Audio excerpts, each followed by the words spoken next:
আসসালামু আলাইকুম, শুভ সন্ধ্যা। নিশ্চয়ই সবাই ভালো আছেন। আলহামদুলিল্লাহ আমিও ভালো আছি।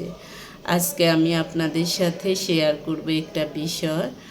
দেখা যায় যে প্রশংসা, এই প্রশংসা শুনতে সবারই ভালো লাগে। এই প্রশংসা শুনতে কার না ভালো লাগে।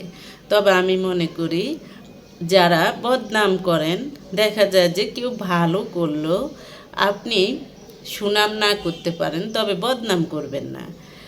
একটা কথা মনে রাখবেন, বদনাম করতে যোগ্যতার প্রয়োজন হয় না, কিন্তু সুনাম করতে যোগ্যতার প্রয়োজন হয়। এখানে যোগ্যতা বলতে পড়ালেখা, স্কুল কলেজের শিক্ষাকে বোঝানো। এখানে যোগ্যতা বলতে আপনার ভিতরের গুণকে বোঝানো হয়েছে। পড়ালেখা এটা হলো ইহকালের জন্য, এটা খুব বেশি। এটা হলো দেখা যায় যে যে চেষ্টা করে সে তার হয়, যে চেষ্টা করে না তার হয় না। বা যা হোক, যাদের সুযোগ ছিল তারা করেছে, যাদের সুযোগ ছিল না তারা করে নাই।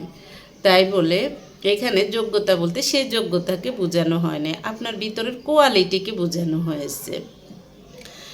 অনেক মানুষ আছে, দেখা যায় যে কেউ ভালো করলেও তাকে অন্যের সামনে খারাপ করে ফুটিয়ে তোলার অভ্যাস। হ্যাঁ, এটা আছে কিছু মানুষের। আপনি সুনাম না করেন, আপনি তার নামে বদনাম করে আপনি নিজের বিপদ ডেকে আনছেন। অর্থাৎ আপনি ভাবছেন কিসের বিপদ।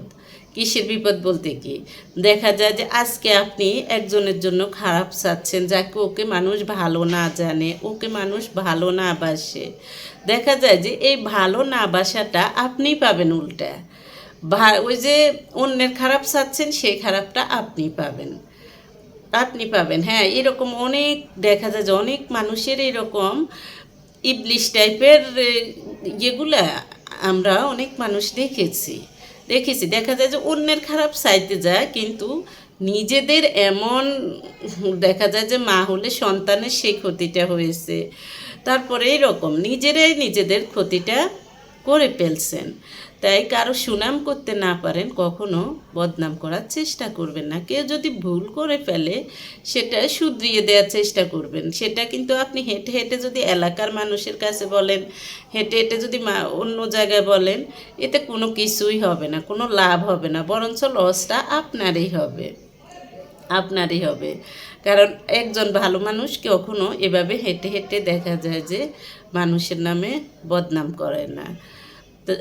তাই অন্যের মুখে প্রশংসা আপনি যেমন শুনতে পছন্দ করেন, তেমনি আপনিও অন্যের নামে প্রশংসা করবেন। কারণ মনে রাখবেন, আপনি আজকে একজনের নামে বদনাম করতেছেন, দেখা যায় যে আরও 10 জন আপনার নামে বদনাম করতেছে।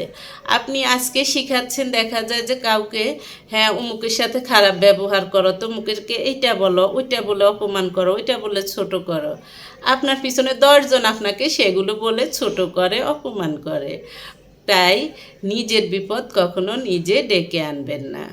আল্লাহ হাফেজ, আসসালামু আলাইকুম। Please subscribe me.